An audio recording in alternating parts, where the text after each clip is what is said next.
Janda crunch or Janda crunch. It's J-A-N-D-A, and I'm not sure how we're supposed to pronounce it. In this crunch, this is by Janda or Janda, who I believe is a Swedish physical therapist.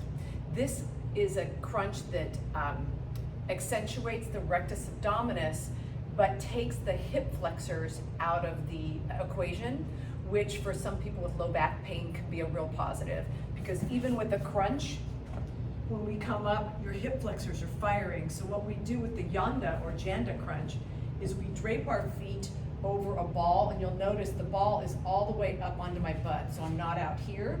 You could also have people do this over a coffee table at their house. We can use our chairs here as well. Essentially, the knees are at 90, the hips are at 90, roughly. And when we crunch, the hip flexors are now taken out of it. Fingertips go behind the head. We could also have a little med ball here if we wanted. And we crunch. So the interesting thing is this feels like a normal crunch, but if you put your hip flexors here, when your feet are up on a chair or ball, they're not firing. Whereas if you're here and you do a crunch, you can feel these guys firing. So the Janda or Janda crunch is just a way to give a client a crunch who may be having some low back pain.